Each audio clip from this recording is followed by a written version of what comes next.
menyusahin, kenapa? Karena itu kan urusan saya. Jangan suka nasihatin, ya. Orang kadang suka emosi ya, kalau disuruh sholat, padahal sebenarnya hati nuraninya pengen sholat. Orang yang tidak sholat itu hati nuraninya ingin meraih ketenangan, ya.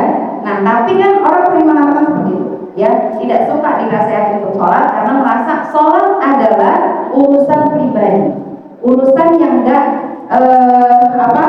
dia dicampurin sama orang lain. Padahal sangat salah. Jadi Bapak, Ibu, mengizin sholat ketika kita tidak laksanakan, maka ada 4 hak yang kita abaikan, 4 hak yang kita akan diminta pertanggungjawabannya kalau kita mengabaikan hak ini. Ya, 4 hak itu yaitu adalah yang pertama hak Allah. Ya, kalau kita dalam sholat ada at-tahiyat ya, Bapak Ibu ya. Gimana bacanya at-tahiyat? Dalam bacaan at-tahiyat gimana? At-tahiyatu mubarakatuh sholawatut thayyibatun. Terus assalamu alayka ayyuhan nabiyyu wa rahmatullahi wa barakatuh. Yang selanjutnya assalamu alayna wa ala ibadillahi sholihin. Nah, Bapak Ibu, sholat terutama at-tahiyat ini, sesungguhnya bacaan at-tahiyat ini bukan sekedar bacaan biasa, ya, bukan sekedar bacaan yang kalau kita baca at-tahiyatul barakatuh, ya cepat-cepat kita baca langsung berdiri, ya, atau langsung berdiri, ya. Kalau at-tahiyat yang berdiri lagi atau langsung salam, ya. Sekedar kita baca bukan seperti itu, karena kalau kita resapi, kalau kita maknai, ya, bacaan at-tahiyat ini akan membuat kesolehan kita, hidayah yang terpancar, ya, yang Allah pancarkan kepada kita itu semakin berlipat. Karena apa? Bapak Ibu tahu kapan pertama kali lahirnya ucapan ini? At-tahiyatul mubarakatuh sholawatut thayyibatun. Kapan pertama kali?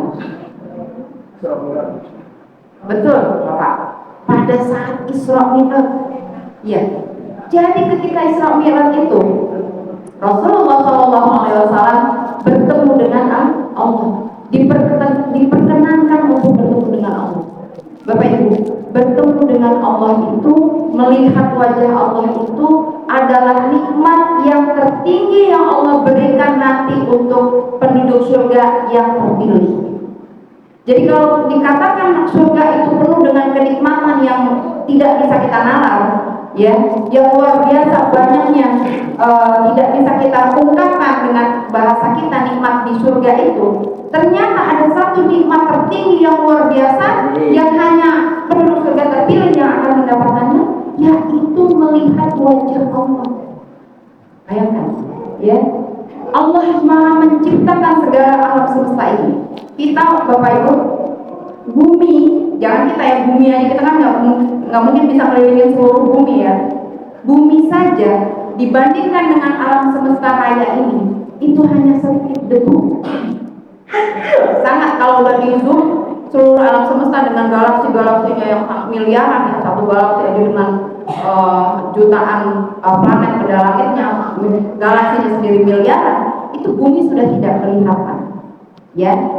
Luasnya, maha luasnya alam semesta ini itu luar biasa. Itu hanya dilapis terbawah langit. Bagaimana dengan lapis? Ya, langit ada 7 lapis. Bagaimana lagi dengan arasy Allah? Arasy Allah itu kalau menurut para ulama, perbandingan arasy Allah dengan alam semesta yang Allah ciptakan untuk kita ini, bandingannya seperti melemparkan cincin di padang pasir.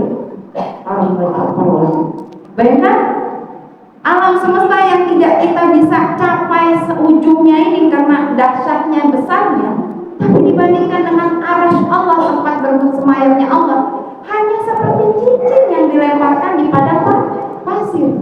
Jadi padang pasirnya itu ibarat arasy-nya Allah.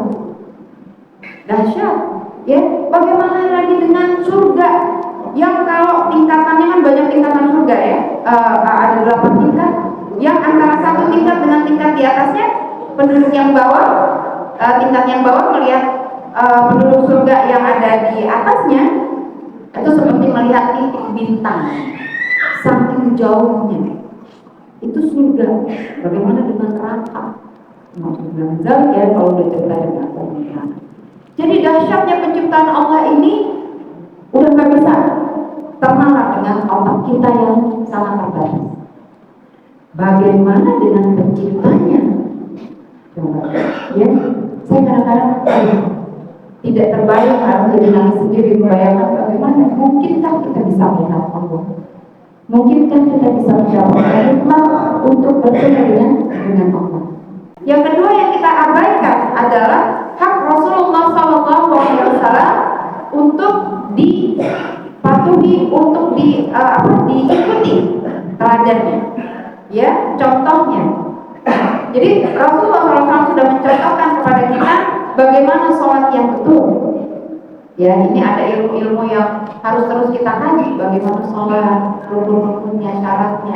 Karena sholat itu, bapak-bapak ada rukunnya, ada syarat sahnya. Kalau rukunnya ditinggal, maka batal, sholatnya nggak sah. Nah, kalau syarat sahnya juga ditinggal, maka tidak sah.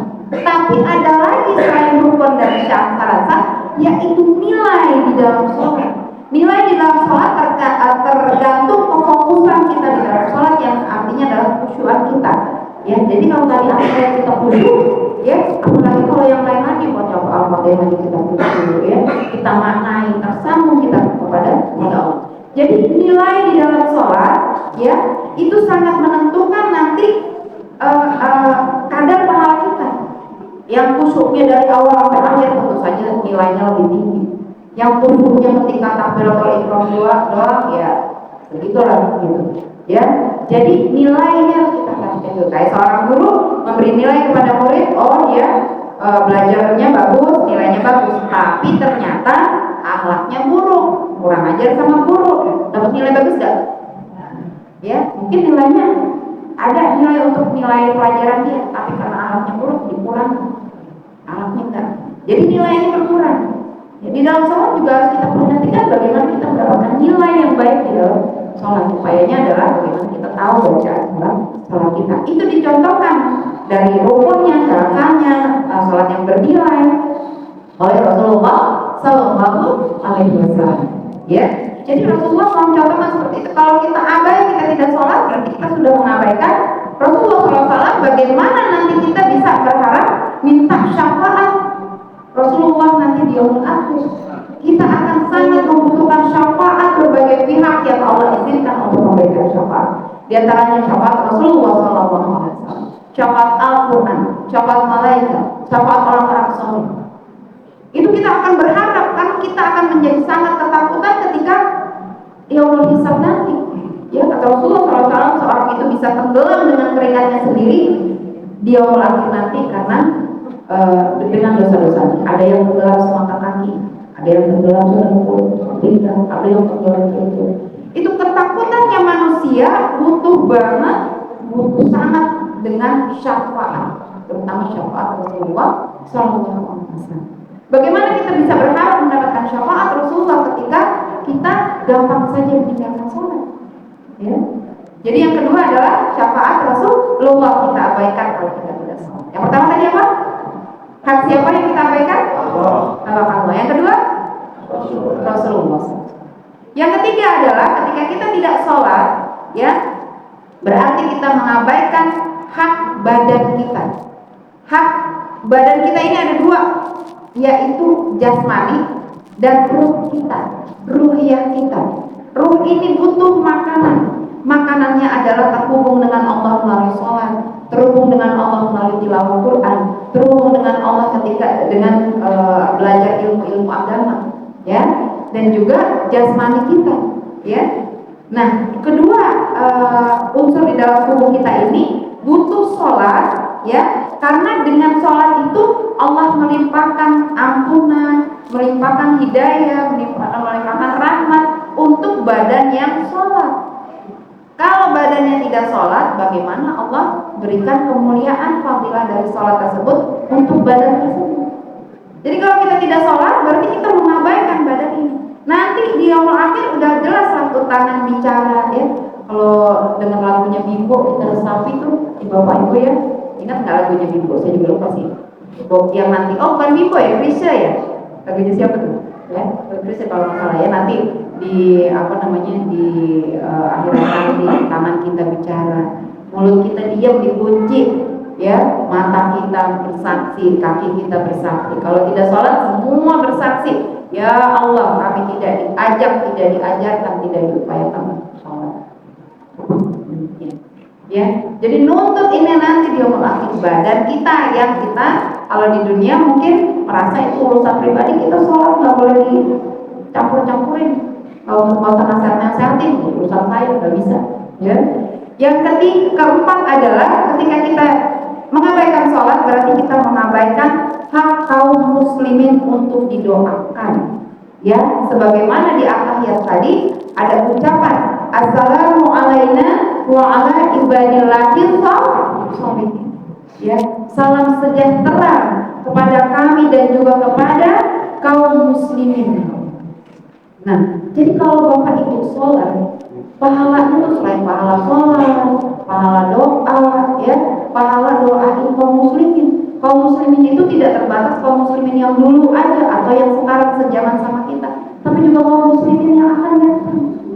Ya, bayangkan kita mendoakan sedemikian miliaran manusia, ya, jutaan miliar atau tak terhingga manusia kita doakan. Kalau kita nggak sholat berarti kita mengabaikan kewajiban kita tersebut. Ruginya itu udah berlapis-lapis, dahsyat. Jadi jangan sampai kita mengabaikan sholat sehingga tadi paling tidak ada 4 yang kita abaikan yang dahsyat, yang besar sekali tanggung jawabnya nanti kita akan di hadapan Allah kalau kita tidak melaksanakannya. Ya, demikian yang bisa saya sampaikan ini adalah nasihat terutama untuk diri saya pribadi, ya, mudah-mudahan bisa menjadi penyemangat kepada kita semua untuk semakin meningkatkan ibadah kepada Allah. Yang benar datangnya dari Allah, ya, saya mohon maaf ya yang salah datangnya dari saya. Demikian, assalamualaikum warahmatullahi wabarakatuh.